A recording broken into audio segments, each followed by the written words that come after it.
In the year 1692, the town of Salem carried more than the weight of superstition. It carried the scent of dread that clung to every wooden beam and every crooked path between the cottages. People spoke in whispers, voices lowered even in daylight because words themselves were dangerous when suspicion hung like smoke. The infamous trials consumed the town. Accusations flew like arrows, but there was something else, something deeper than the court records that history repeated. Beneath the official story, a darker thread wound itself through the bones of Salem, and it told of a gathering in the night, a circle not bound by law or faith, but by the condemned promises of shadow. They were said to meet when the moon reached its peak, not in barns or houses, but at the edges of the forest, where the trees swallowed light, and the silence pressed heavy. Candles, whispers, marks drawn into earth. This was their scripture, their creed. Some called them a cult, others dared not name them at all, for names gave shape to fear. And in Salem, fear had already claimed too much. At first it was only the strange noises, lanterns seen where no traveler walked, voices humming like wind yet without source, laughter that echoed but belonged to no child. The midwife Sarah claimed to hear drums from the marsh, though she swore no man carried them.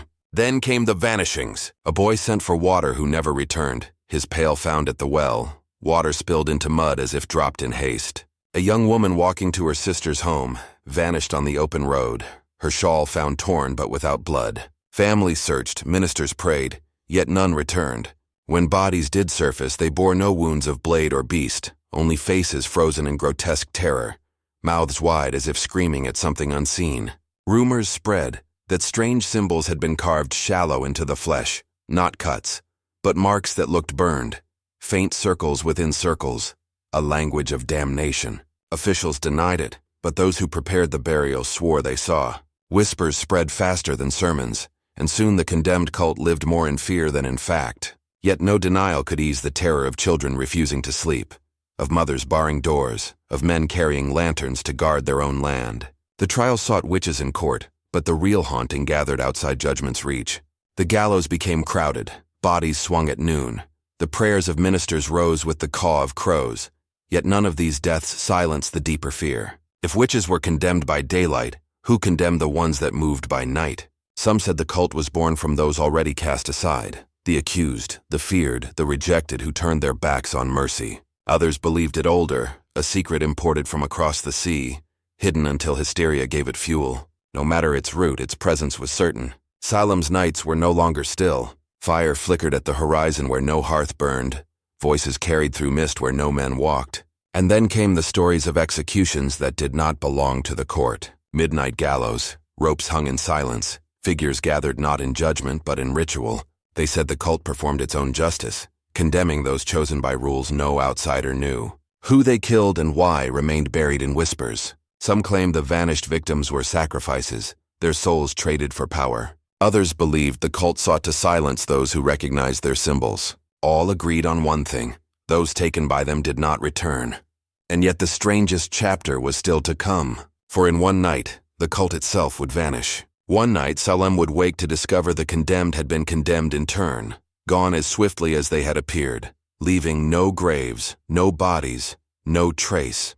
Only the silence of the forest remained, and the memory of executions performed in darkness, beneath a moon that hid its face. That silence has never lifted. To this day the tale rests between history and nightmare, a story told in hushed tones when the air grows cold and the past seems near. The fear that stalked Salem was not only born of accusations and trials, but of silence. A silence that spoke louder than bells or prayers. Ministers declared the gallows a tool of purification, yet each hanging only deepened the chill in the marrow of the town. Families gathered around hearths at night, doors barred, candles burning low. Yet even there the whispers found them. Children woke screaming, swearing that pale figures watched them through the window glass. Farmers refused to work fields near the forest edge, saying the trees themselves seemed to lean closer, listening. The condemned cult was no longer just rumor. It became a presence in absence, a shadow cast without light. Every disappearance fed the tale. Every corpse returned made the silence heavier. Those who dared speak openly claimed the cult held midnight executions of their own, choosing victims not by testimony, but by fate written in symbols unknown. They spoke of ropes that swung in the wind where no gallows stood, of fires that smoldered in the marsh with no one to tend them, of cries that rose and fell like chants, then dissolved into silence before anyone could follow. Men patrolled with muskets, women prayed until voices cracked, but still the fear spread. What was Salem fighting? The witches named in court or the unseen circle that judged in the dark? Some scholars later suggested hysteria created these visions, that the cult was nothing more than collective terror given shape. Yet the details persisted. Too many saw the same marks carved shallow into bark and flesh. Too many heard drums in the marsh when the night was still. Too many vanished without trace, leaving meals half-eaten, beds unmade, lives abandoned. The condemned cult, they said, thrived on the very fear the trials unleashed. While daylight fed the court, midnight fed the shadows. Then came the night that broke even the boldest spirits. Torches spotted deep in the forest, voices rising like a tide. Witnesses swore they saw figures hooded, carrying ropes, leading bound shadows toward a clearing. No one followed. No one dared. When dawn came, the torches were gone, the clearing bare, the earth marked only by faint circles of ash. That was the last time Salem spoke of them as hunters. For the next morning, the cult itself was gone. No bodies remained, no captives returned, no relics left behind. They had vanished as though swallowed whole by the very night they worshipped.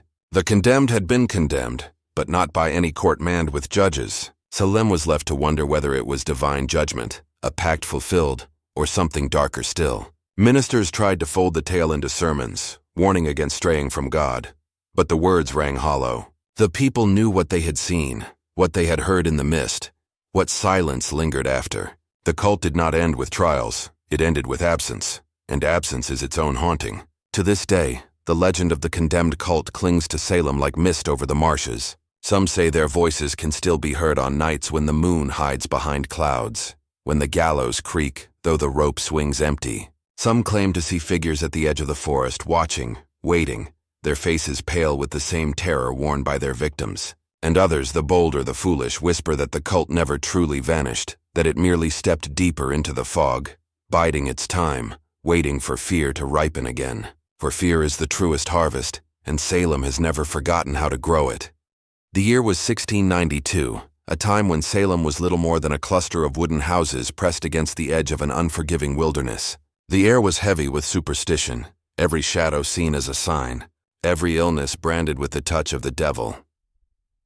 This was not a city of light, but a frontier settlement where the forest seemed alive, its branches clawing at the sky, its silence broken only by the cry of distant wolves. Within those homes lived people torn between faith and fear, settlers hardened by struggle yet softened by terror of the unseen. Ministers thundered from pulpits declaring sin the root of every misfortune, while farmers muttered of witches stealing milk from their cows or curses that withered crops overnight. It was a fragile world where life and death hung in balance, where each breath carried the weight of judgment. In the heart of this turmoil walked men and women whose names would be forever tied to tragedy.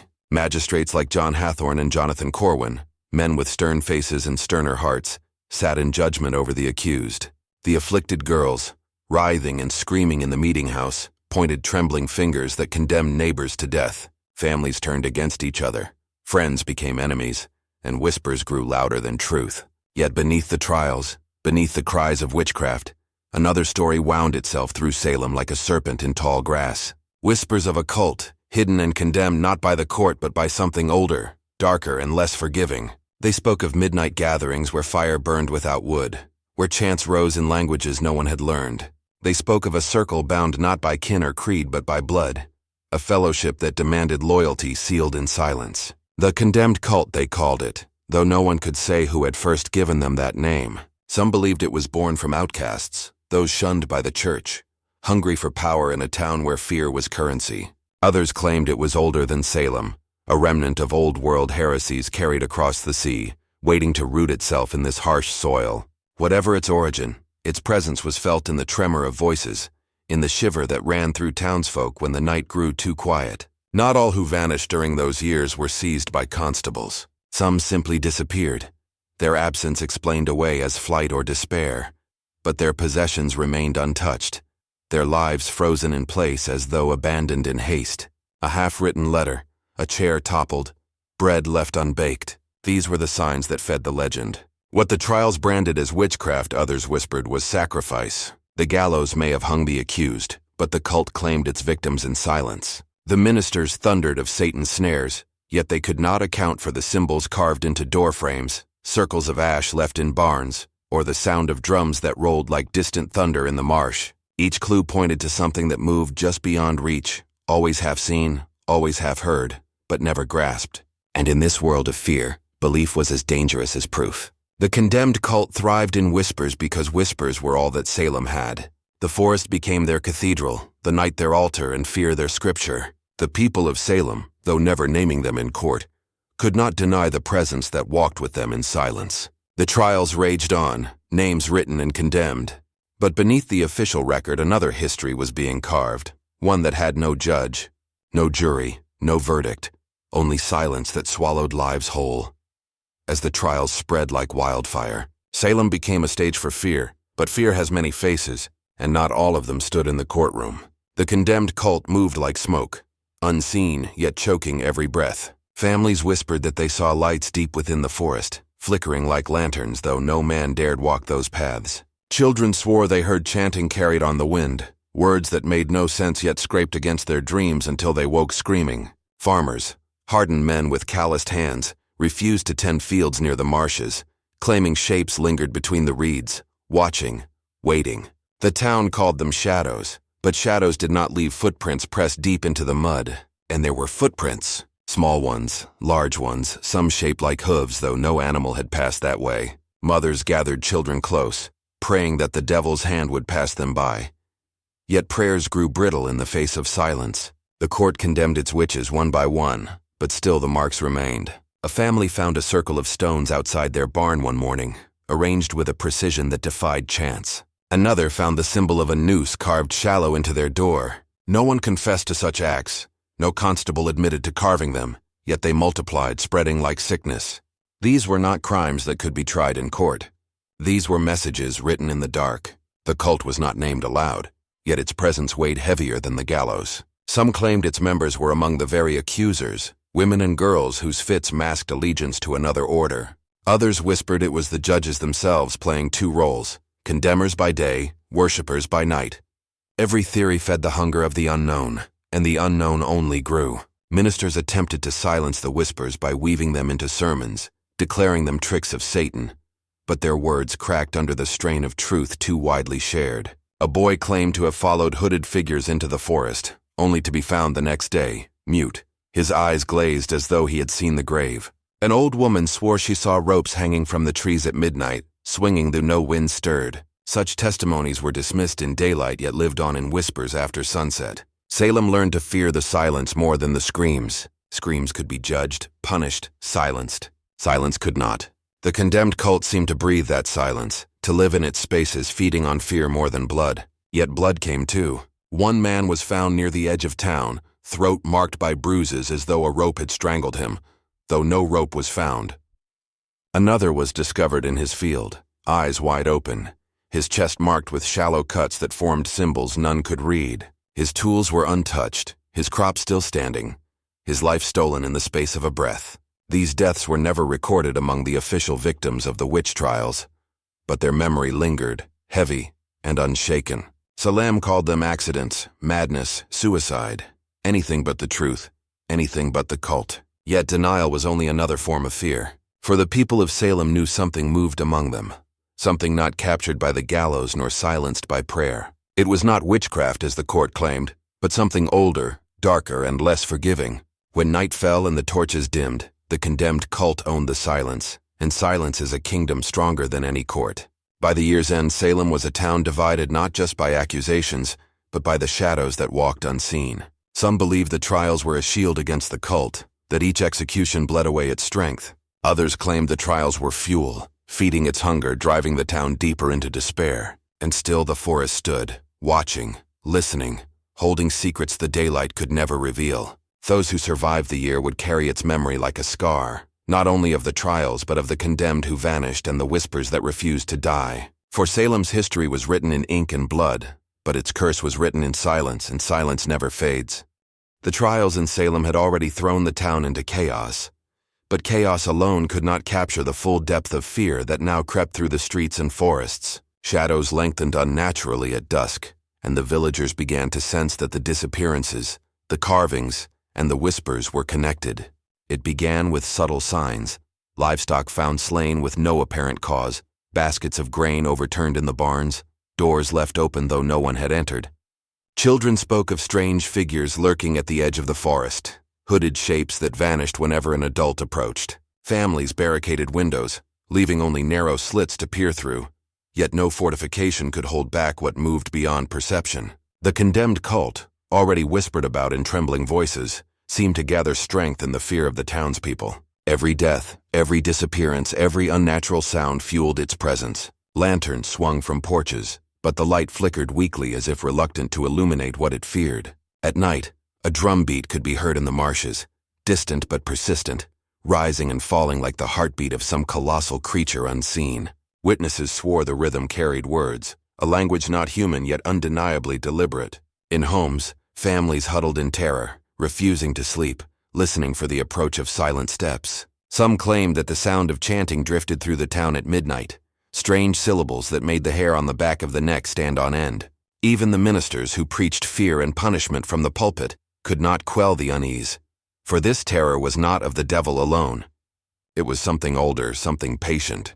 As the trials condemned witches by day, the cult acted by night. Their rituals were unrecorded by courts, unacknowledged by magistrates, yet their impact was tangible. Small footprints appeared in the mud where no one had walked. Circles of ash were found in the fields at dawn, perfectly measured and untouched by human disturbance. Strange symbols were carved into doors, barns, and even trees, their meaning hidden but their intent obvious. Some of the town's youth vanished for hours, returning pale and silent, unable to recount what they had seen. Farmers reported tools missing, crops left trampled, and livestock behaving as if frightened by invisible eyes. Fear became a currency, and the cult thrived upon it. Every whispered tale of missing persons, every night spent sleepless with shadows crawling in the corner of vision, reinforced the belief that the town was being watched. The more Salem sought to prove guilt through trials, the more invisible threats multiplied. Those accused in court may have faced ropes, but those chosen by the cult faced an unknown fate, one that no testimony could describe. And yet, for all its terror, the cult remained unseen, moving through the forest and marshes with unnatural silence, gathering in the dead of night to perform rites unknown to the living. Men patrolled, women prayed, children wept in the dark, yet the presence endured. Symbols multiplied, the drumbeat persisted, and the air itself seemed heavy with anticipation, as if the world waited for the next act of horror to unfold. Every household in Salem became an observer, every window a witness, yet no one could see clearly what the cult desired or who would be taken next. The town's very structure, its sense of safety, unraveled as the unseen force tightened its grip.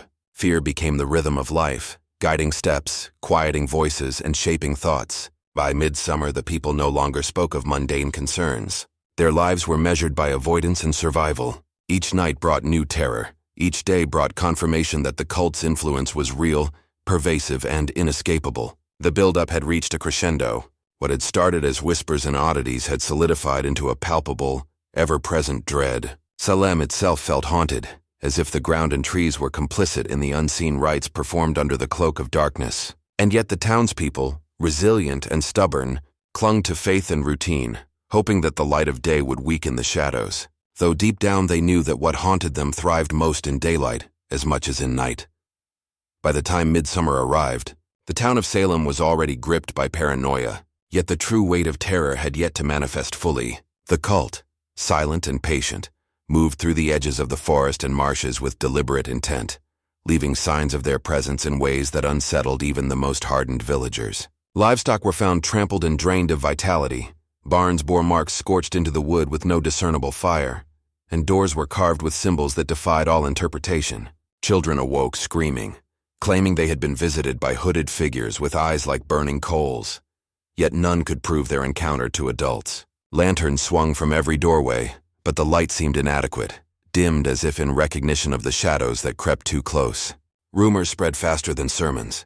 Families whispered about midnight rituals where the cult performed acts unseen by human eyes. The accused witches in court were not the only ones being judged. Those taken by the cult vanished completely, leaving behind no trace other than terror etched in the memory of witnesses. Drums echoed through the forest at intervals that made no logical sense, yet the rhythm was deliberate, precise, and constant. Even the most skeptical townspeople could feel it in their bones, a pulse of fear that became a measure of time in itself. One boy who had ventured too close to the marsh swore he saw figures encircle a fire, chanting in a language that made the leaves tremble and the air feel thick. He returned pale and silent, unable to speak without trembling. Farmers abandoned their fields, houses remained dark at dusk, and families huddled in collective fear, aware that to speak of the cult aloud might draw its attention. The more the court condemned witches, the more the cult's influence spread, feeding not on blood alone but on the panic it inspired. Each carved symbol, each circle of ash, each drumbeat was a message, a reminder that unseen eyes were always watching. The forest seemed alive, shifting as if it had memory and will, shaping paths and sounds to conceal the cult's movements. Some believed the ministers themselves were unwitting instruments, guiding fear that the cult then exploited. Others whispered that the cult had infiltrated even the magistrates, turning the machinery of justice into a theater for their unknown designs. No one could confirm this, and no one dared investigate too closely. Every night the soundscape of Salem transformed. Ordinary winds carried whispers that could not have been natural. Animals behaved as though terrified of invisible forces. Shadows moved against the light, and doors once thought secure no longer promised safety. It became apparent that survival required more than courage. It required vigilance of senses and skepticism of appearances. Townspeople began leaving small offerings at crossroads, lighting candles to appease unseen watchers, speaking prayers that were whispered to the air rather than shared aloud. Despite all these precautions, vanishings continued. Bodies sometimes found distorted, sometimes not found at all. And yet the cult remained careful, leaving only enough evidence to inspire fear but never enough to allow certainty. Fear became the pulse of Salem, dictating actions, silencing dissent, and bending even faith to its rhythm. By late summer, the townspeople could no longer distinguish between the natural and the supernatural. Every misstep, every whisper, every shadow might have been the work of the cult. It was not enough to live. One had to survive unseen. And as each night passed with drumbeats fading into the mist, every Salem household felt that the next act, the culmination of the cult's design, was coming closer, drawing nearer with the inevitability of dawn, yet carrying the weight of darkness that would not be dispelled by sunlight. The buildup had reached its apex, and the town trembled in anticipation of horrors yet to unfold, unaware that the unseen hand had already begun to write the next chapter in blood, ash, and silence. By the time the heat of late summer settled over Salem, the tension in the town had become almost unbearable. Every day brought new accusations, new victims condemned by the court. Yet the real terror lay in what the court could not see, in the movements of the condemned cult that haunted the edges of the settlement. On nights when the moon hid behind clouds, villagers swore they could hear chanting from deep within the forest, a rhythm steady and hypnotic, compelling even the bravest to pause and listen. Fires glimmered in hidden clearings, their smoke curling into shapes that no eye could clearly define, yet every observer felt the weight of intent behind them. Families whispered of sightings, hooded figures moving between trees, carrying what appeared to be bundles of unknown contents. Some of the young men, emboldened by courage and curiosity, attempted to follow, only to return days later pale, silent, or missing entirely. Those who returned spoke in hushed tones of rituals performed beneath the canopy, of victims bound and kneeling, of symbols traced into the earth that glowed faintly in the firelight. Every act, every movement suggested preparation for something larger, something the town could not yet comprehend.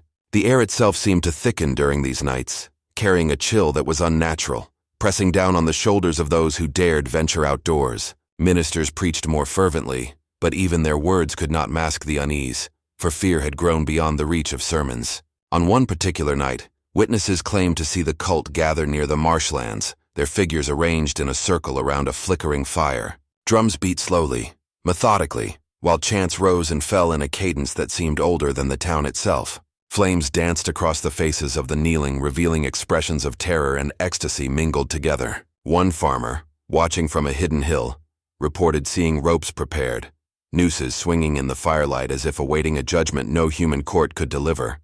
The entire scene was orchestrated with precision, yet there was an aura of chaos, a balance between meticulous order and raw, violent intent. Men, women, and children had vanished over weeks and months, but never in a pattern that could be anticipated. The cult's selection seemed guided by an unseen hand, a force that manipulated events in silence. Each disappearance fueled the town's growing hysteria, and yet no one could act decisively. To intervene was to risk joining the missing. Some claimed that the moon itself seemed to bend toward the forest, its light caught and warped by unseen powers, casting shadows that moved against logic and reason. Others reported hearing voices, soft, insistent, almost pleading, yet no living mouth produced them. Panic spread faster than judgment, and every day that dawned brought new signs. Symbols etched into trees, ash circles on the ground, bundles of sticks and bones arranged in patterns too deliberate to be accidental. The town became obsessed, eyes constantly scanning the horizon, hearts pounding at every rustle of leaf or snap of twig. And then the night of midnight executions arrived. The cult, whose existence had been whispered but never confronted, enacted what would be remembered as the climax of horror in Salem.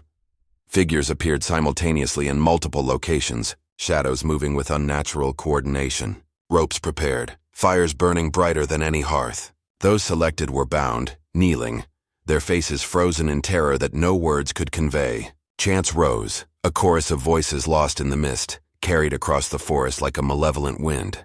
The ground shook subtly, as though the earth itself acknowledged the power gathering above it. The people of Salem, hidden behind doors and windows, could hear cries but could not intervene.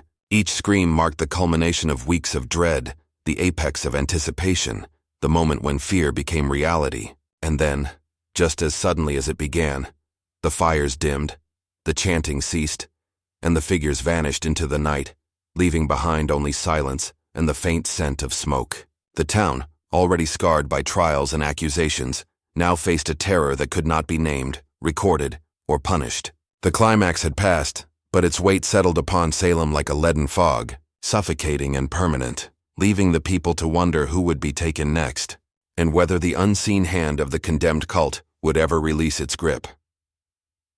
The following nights were tense with anticipation, every creak of timber and whisper of wind charged with fear. The people of Salem moved cautiously, aware that the cult had not vanished but was merely hidden, observing, waiting for another moment to strike. The fires of the previous night left no ashes, only faint marks in the soil, symbols that no villager could interpret, yet whose presence demanded acknowledgement.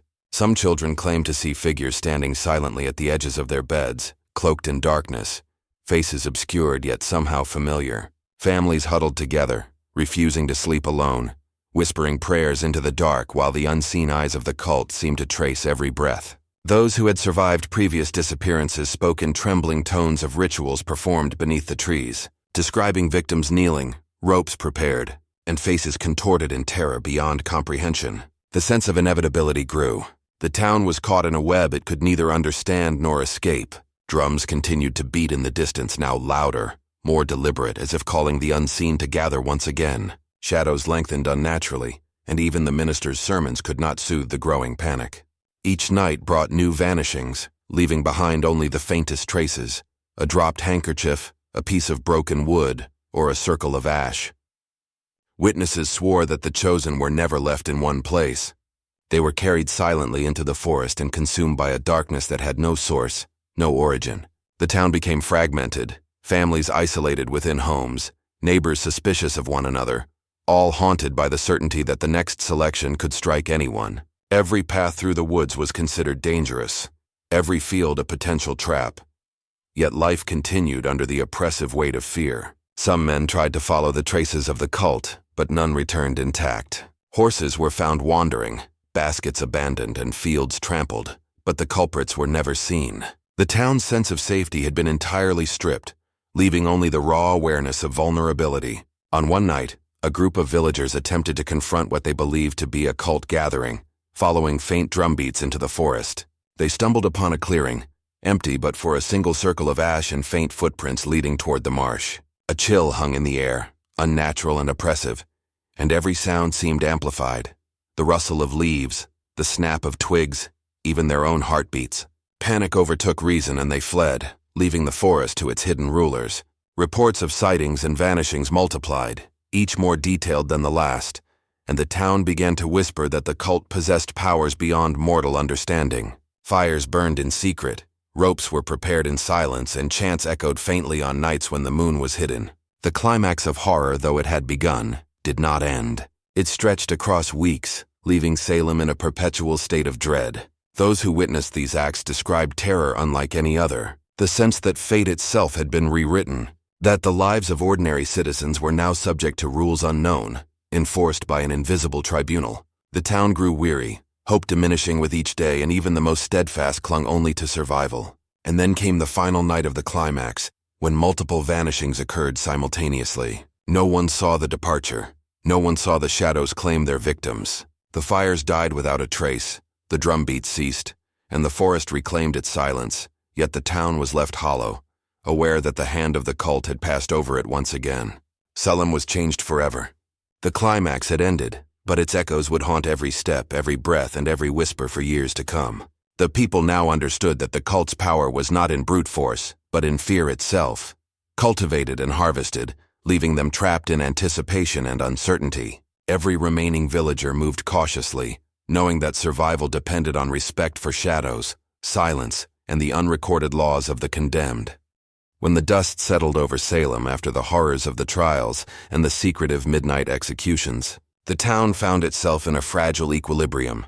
But equilibrium in Salem was always tenuous, resting on fear, superstition, and the uneasy truce between the living and the unseen. Families mourned the loss of loved ones condemned by the court and vanished by the cult alike, their grief mingling with anger, confusion, and the haunting knowledge that justice had been rendered by no human hand. Ministers preached about sin and repentance, yet their words sounded hollow against the memories of horrors that no sermon could contain. Children who had witnessed the shadows and strange rituals clutched at their parents' skirts, eyes wide with nightmares that refused to fade, and yet no one could explain what they had seen without drawing suspicion themselves. The forest, long a backdrop to Salem's daily life, now seemed alive with memory, carrying the echoes of chanting, the faint smell of smoke, the imprint of movements unseen but unforgettable. Those who survived tried to restore routine, tending crops, repairing homes, and reopening businesses. Yet an invisible weight pressed upon every step. Villagers walked cautiously, trusting neither shadow nor neighbor completely, knowing that the presence of the condemned cult could strike silently and vanish without trace. Stories spread of strange symbols etched into trees that had been untouched for decades, circles of ash appearing where no fire had been lit, and the occasional bundle of sticks or bones arranged with careful precision in the fields. Scholars and travelers who heard of Salem's events dismissed them as hysteria, superstition, or rumor. Yet the townspeople knew better. Every whispered tale, every account of vanished neighbors, carried the unmistakable mark of something deliberate, something older than the town itself. Survivors began to notice patterns, though none could fully understand them. Disappearances clustered in ways that suggested planning, symbols repeated across miles, and sightings always occurred in locations that allowed the cult to remain hidden until the next act. Fear remained a tool as effective as the gallows had ever been. People adjusted their lives to it, walking only in groups, locking doors at unusual hours, and speaking in hushed tones when discussing anything related to the forest, the marshes, or the vanished. Even the bravest among them admitted to sleepless nights, haunted by fleeting shadows and echoes of chants that could not have come from human lips. Some attempted to track the cult, mapping the locations of vanishings, symbols, and sightings, but every attempt failed, as if the land itself concealed their movements, guiding the seekers into confusion and despair. The town's social fabric began to fray. Trust became a rare commodity. Alliances formed cautiously, and friendships that had endured decades were tested by suspicion. Children were forbidden to wander, farmers refused to work isolated fields, and even ministers hesitated to walk alone to the meeting house. The memory of midnight executions lingered, a collective scar marking every street and household. People began leaving offerings at crossroads and thresholds, small tokens meant to appease whatever force had claimed their neighbors. Candles burned long into the night, prayers whispered not for salvation but for survival. Stories grew into legend, legend into caution, caution into ritual. The aftermath of the cult's actions was not merely measured in lives lost, but in lives forever altered, in eyes that scanned shadows with unshakable vigilance, in hearts that beat in time with invisible drums. Families that had once laughed together now huddled in silence, and children learned fear before they learned courage. Those who had escaped disappearance carried memories that could not be shared without invoking terror, and the town itself became a witness, a container for both known and unknown horrors. Salem, once a settlement defined by law and faith, was now defined by absence and the unseen hand that had manipulated it. People spoke of their neighbors differently, watched the woods more closely, and measured time not by sun and moon, but by pulses of dread that could rise at any hour. The condemned cult may have vanished from view, yet its influence permeated every part of the town, shaping behavior, silencing dissent, and enforcing obedience to laws no human mind could define. Even years later, those who remained told stories that blended memory with nightmare, ensuring that the aftermath was as enduring as the forest itself. A constant reminder that unseen powers had walked among them and claimed what they would, leaving behind not only bodies and shadows, but an indelible mark on the very soul of Salem. The weeks that followed were heavy with unease, each day a fragile attempt to rebuild what terror had torn apart. Townspeople moved carefully through streets that once felt familiar, but every corner, every alleyway seemed tainted by the memory of vanishings and unseen watchers. Families spoke less aloud, communicating in whispers, wary that any sound might carry beyond their walls to ears they could not see. Children grew pale and quiet, their eyes constantly scanning the shadows, while mothers and fathers struggled to explain that safety was no longer guaranteed, even within their own homes. The forest, previously a source of resources and paths, had become a cathedral of dread, each tree and marsh a silent witness to the rituals performed under the cover of darkness. Drums and chants no longer sounded nightly, yet the memory of them resonated, a pulse in the heart of Salem that never ceased. Livestock remained wary, refusing to graze in open fields, while animals would vanish without explanation, only reinforcing the sense that the unseen observers had not departed. Scholars and outsiders occasionally ventured into Salem, hearing only fragments of tales from cautious villagers, yet they could never comprehend the scope of fear and manipulation. Attempts to document the events fell short. No one could reconcile the evidence with reason, and the townspeople quickly learned that stories could only serve as warning, never as proof. Churches became both sanctuaries and places of tension. Ministers struggled to preach hope, yet their congregations listened with eyes wide, aware that spiritual authority offered no protection from the cult that had claimed so many. Survivors formed cautious alliances, patrolling neighborhoods and sharing news in private. Yet even these measures could not restore the confidence lost to vanished neighbors and unexplained phenomena. The air itself seemed changed, carrying a subtle weight, a low vibration that set nerves on edge and made every step uncertain. Symbols carved into trees, doors, and barns persisted, appearing even where no human hand had passed. Circles of ash were found in freshly tilled fields, their patterns repeated exactly across distant plots. Items once belonging to the missing occasionally appeared at thresholds, unexplainable in origin and imbued with unease. People began to leave offerings in secret, candles, coins, and small tokens meant to appease unseen forces, hoping to prevent further disappearances. Silence became a language, movement a signal, observation a duty. Even those who had escaped unscathed found their behavior altered, their vigilance constant, their trust eroded. Night brought heightened tension, as every shadow might conceal more than darkness. By the end of the season, Salem had transformed into a town defined not by law, faith, or kinship, but by fear, absence, and the lingering influence of the condemned cult. Those who remained would carry its memory forever, a burden of knowledge that could neither be fully spoken nor forgotten.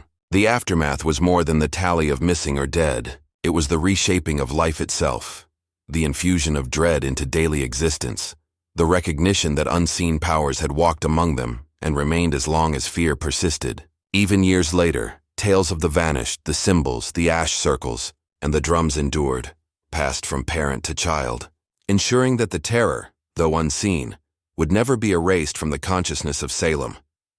The town had survived, but survival was measured in vigilance and whispered warnings, and in the quiet understanding that the shadows had left an indelible mark upon the soul of every living inhabitant.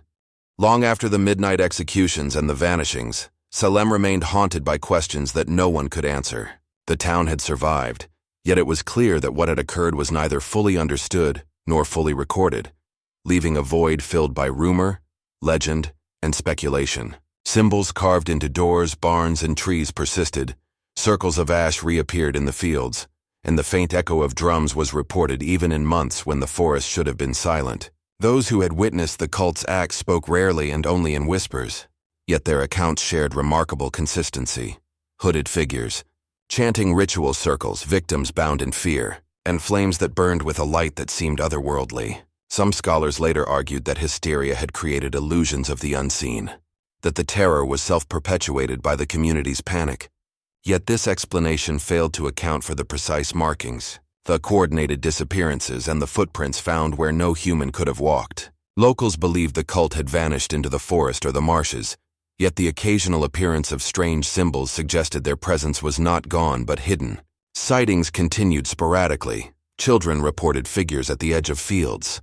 Hunters claimed to see shadows with unnatural posture. And travelers occasionally heard distant drums that could not be explained. The town's records contained no mention of these occurrences, and yet they shaped daily life as much as any law or edict. Attempts to trace the cult's origin led some to speculate about connections to old-world sects, secret societies that had crossed the Atlantic and adapted to the wilderness, blending their rituals with local superstition. Others argued that the cult had formed entirely within Salem, born from fear, isolation, and the human desire for control, evolving into something more than mortal comprehension could contain. Every vanished person, every cryptic symbol, every unexplained event added layers to the mystery, reinforcing the town's realization that some forces operated outside both law and reason. Elders spoke of curses passed from one generation to another, suggesting that the forest itself had absorbed the cult's influence, making it a living repository of both ritual and menace. Farmers refused to till land near known ash circles. Children were forbidden to roam after sunset, and families kept windows shuttered, aware that the unseen still moved among them. Attempts to confront the unknown invariably ended in failure. Those who sought to follow footprints or investigate clearing sites returned shaken, sometimes silent, sometimes missing altogether. The townspeople began to develop subtle rituals of their own, leaving offerings at crossroads, chanting protective prayers and avoiding certain paths, all in an attempt to appease or evade forces they could not name. Scholars visiting years later were perplexed by the precision of the markings, the repetition of symbols across miles, and the accounts that suggested coordination impossible for a group so secretive. Some proposed that the cult had possessed knowledge or abilities that bordered on the supernatural, that their movements were guided by forces humans could not perceive. The mystery persisted not only because the cult remained unseen, but because Salem itself became a container for fear and uncertainty, a living organism in which rumor and memory intertwined with reality. Even those who had left the town carried the unease with them, recounting encounters with inexplicable phenomena that hinted at unfinished business. Some believed the cult had achieved a form of immortality, existing now only in silence, symbols, and whispers. Others whispered that the forest had claimed them, that the marshes held the cult's secrets, waiting for the moment when it could rise again. No one could determine the truth, yet the town lived in constant awareness that the unseen had touched every life, leaving scars both physical and psychological. The mystery was not a question to be answered, but a presence to be endured, shaping behaviors, altering beliefs, and ensuring that Salem never returned to innocence. Even decades later, the echoes of those nights, the vanished, and the symbols were recorded in diaries, letters, and oral histories, ensuring that the town's collective memory remained a repository of unanswered questions and the undeniable influence of a condemned cult that refused to vanish entirely. The weeks and months that followed the last recorded vanishings left Salem in a state of perpetual unease, a town suspended between memory and fear, never certain if the cult still lingered unseen. The forest and marshes, once familiar and benign, had become repositories of dread, spaces where no one dared venture alone. Paths once walked daily now felt treacherous, each shadow suspect, each rustle in the underbrush a potential threat. Survivors carried scars invisible to outsiders, their sleep haunted by hooded figures, chanting, and the memory of victims bound in terror. Adults whispered of footprints appearing in mud and ash circles forming overnight, symbols repeated across distances that no single hand could account for. Children, too young to comprehend the full scope, described figures that moved without sound, eyes glowing faintly in darkness, voices speaking in rhythms older than language. Families erected barriers of superstition, charms, crosses, salt lines, offerings left at thresholds, all intended to appease or repel forces they could not confront. Even the magistrates, now long retired or dead, were said to move cautiously when traveling the roads, aware that the cult's influence had never been bound by law or mortal understanding. Scholars who later visited Salem attempted to document the mystery, cataloging stories, symbols, and disappearances, but the data resisted coherence. Each account raised new questions, rather than providing answers. Some concluded that the cult had developed abilities beyond human comprehension, that it could manipulate space and perception, and perhaps even time itself. Others posited that the cult was not merely human, but possessed assistance from forces older and darker than the town itself, a malign intelligence that thrived on fear, secrecy, and obedience. Despite the passage of years, sightings continued sporadically. Drumming could still be heard faintly in certain parts of the marsh, and ash circles occasionally appeared where no living person had walked.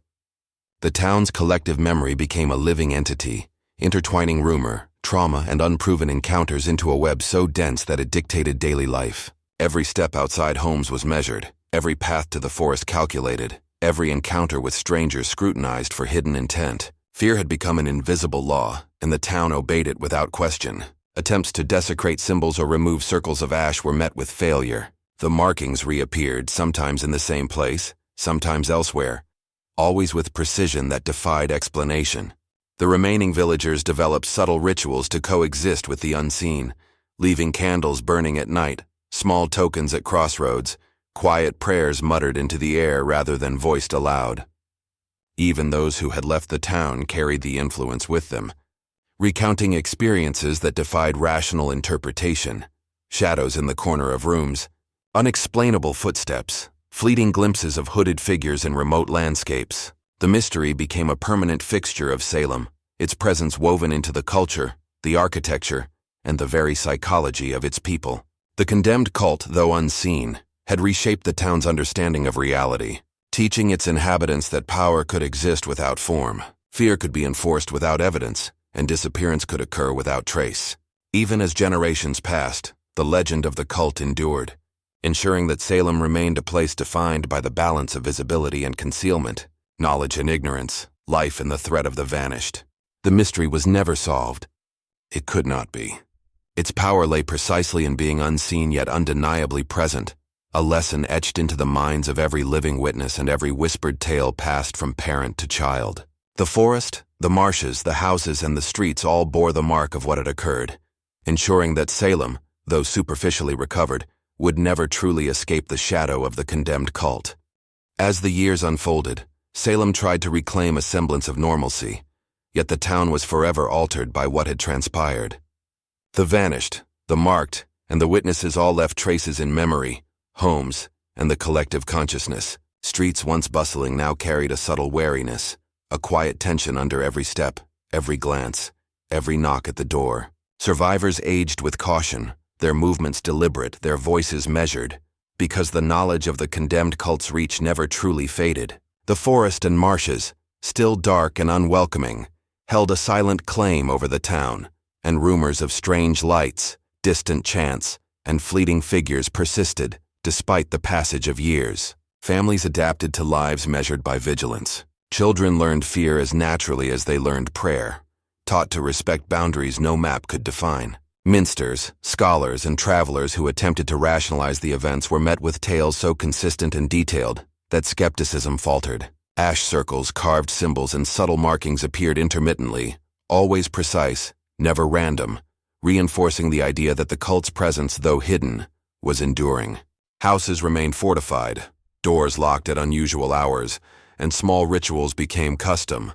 Tokens left at thresholds, whispered prayers, even salt lines to ward off the unseen.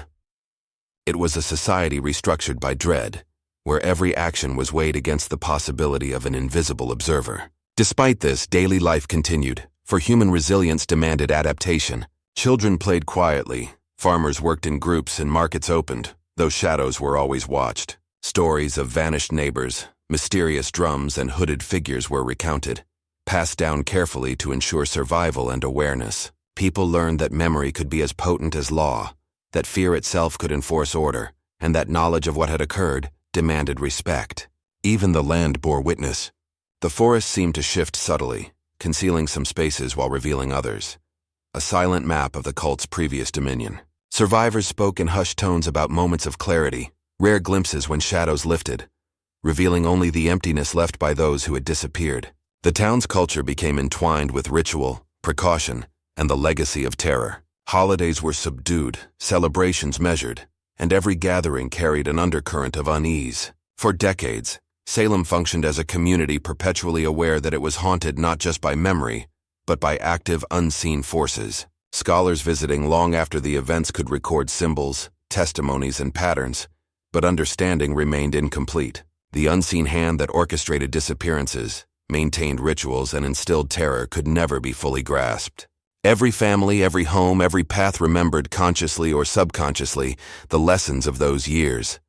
Vigilance, discretion, and humility before powers beyond comprehension. Even as old witnesses died, their stories persisted, integrated into town lore and whispered from one generation to the next, ensuring that the condemned cult's influence extended far beyond physical presence. And though Salem persisted, rebuilt, and outwardly flourished, the ending of its ordeal was not triumph nor resolution, but a hard-won survival accompanied by eternal caution, a reminder that some horrors are neither forgotten nor fully understood. Shadows continued to linger at the edge of vision, ash circles reappeared in empty fields, and symbols carved into trees silently demanded recognition, teaching that the past, though concluded in events, remained alive in memory and consequence. The town had endured, yet its endurance was inseparable from the terror that had shaped it, a testament to the power of the unseen, the vanished, and the condemned. The final traces of fear, though diluted by time, never fully disappeared from Salem.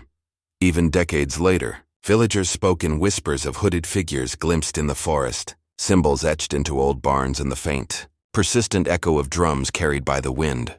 Families continued customs born of caution, candles at thresholds, offerings at crossroads, and careful observation of the woods, all in a delicate balance between survival and memory.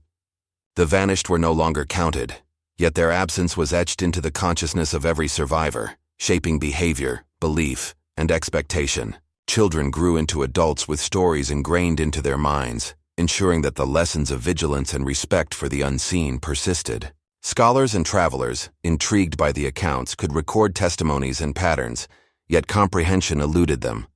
The precision, the repetition, and the subtle terror conveyed by the phenomena defied rational explanation. Salem itself became a living repository of memory and caution, every home, path, and field carrying the imprint of what had occurred. The condemned cult, though physically absent, maintained its influence through symbols, rituals, and collective fear, a presence more powerful for being invisible. Survivors often spoke of fleeting shadows, unexplainable sounds, and patterns appearing overnight, reinforcing the notion that the town's ordeal was not merely historical, but ongoing in subtle, pervasive ways. Even the natural world seemed complicit. Animals avoided certain areas, the wind carried whispers at night, and the trees shifted to obscure paths once safe.